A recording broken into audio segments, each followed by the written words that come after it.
World AIDS Day is a tremendous opportunity for the entire world to come together for that day to review where we've been, how we've got to where we are, and what we've got to do in the future to make sure that we get rid of HIV from the landscape in the world.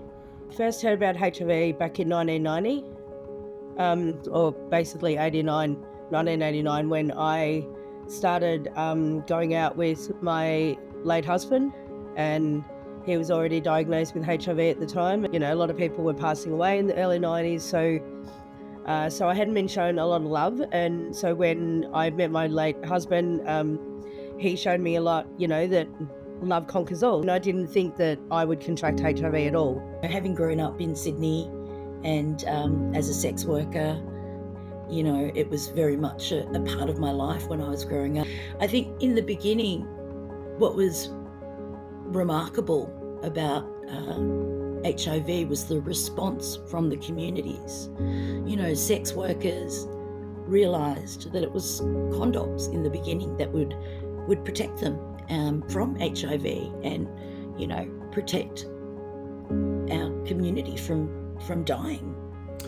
I was in high school when HIV burst into the news, and I so vividly remember the sense of terror in the community, the stigma and the extensive loss of life of so many young Australians. When I think of HIV now, it's all about things that I have learned over the years.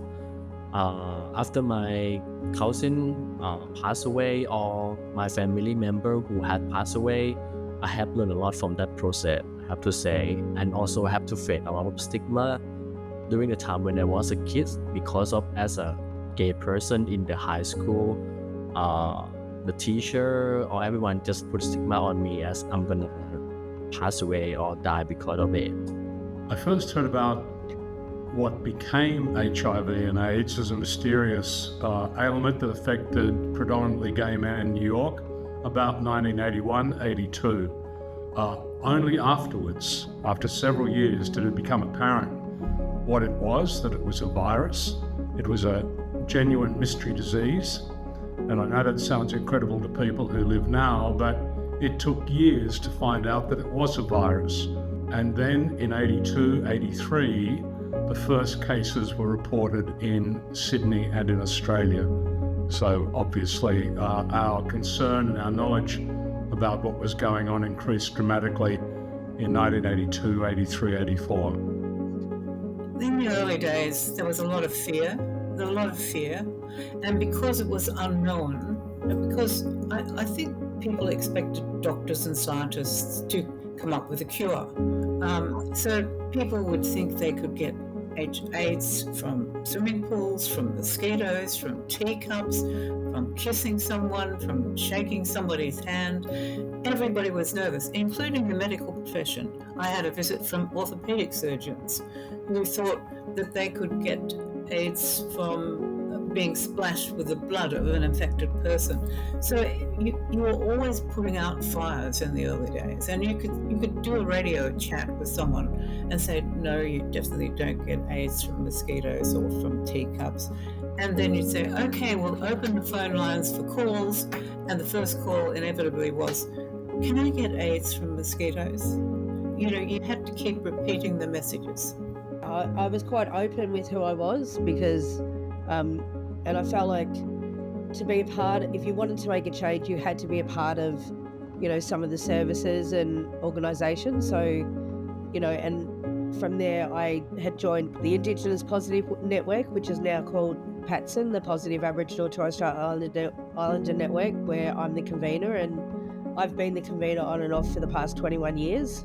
So this year's a really big year, you know, for our Positive Network, that to celebrate that, you know, we're still going and we're still supporting and advocating on behalf of our Aboriginal people living or at risk of HIV. It's so critical that we commemorate World AIDS Day because the job's not done. And I think it's also critical to remember the history of the HIV response. Australia has an incredibly proud history, and there's been so much courage and innovation and advancements, not just in HIV, the virus itself, but in terms of law reform, enabling environments, community-led organisations. All that kind of came about because of the advocacy that happened, because of the HIV response. Well, HIV is a story, most importantly, of loss, the loss of so many lives and stigma. But it's also a story of strength and resilience, a fight back led by the community, built by the community here in Australia, all of the AIDS councils, and one that has built perhaps the best response in the world.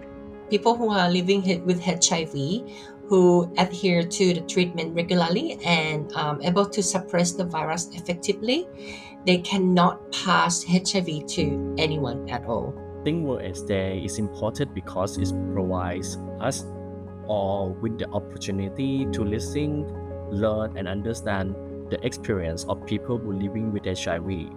It's also a chance to look at how far we come in the fight against HIV. We should be acknowledging, people living with HIV every day of the year. We lose people, throughout the year.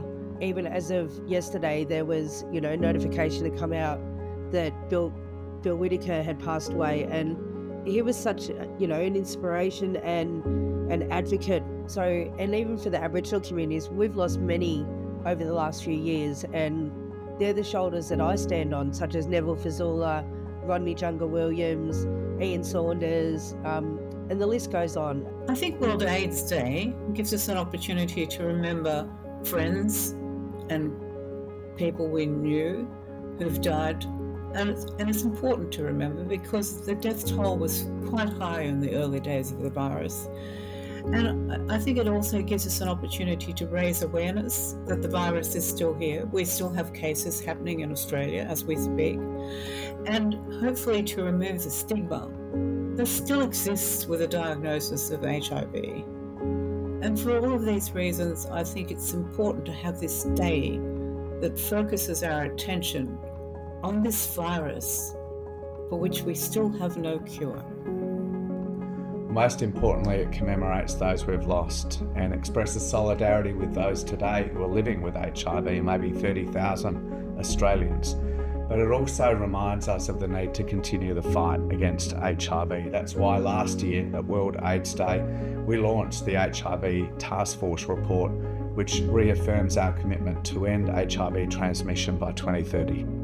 The AIDS Day gives us a fantastic opportunity to reflect, obviously, on some great sadness and some great loss, but also a time to reflect on the great achievements that we have made over the last 40 plus years. We're in a good place thanks to 40 years of astonishing, tireless effort by the people responsible for giving HIV care, the treatment, for the researchers, the scientific and medical researchers and clinicians.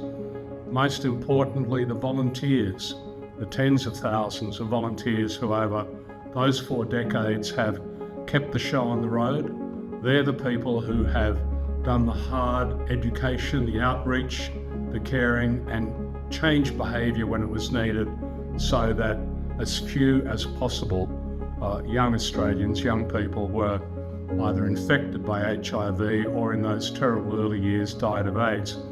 And as my shirt says, you and me can stop HIV.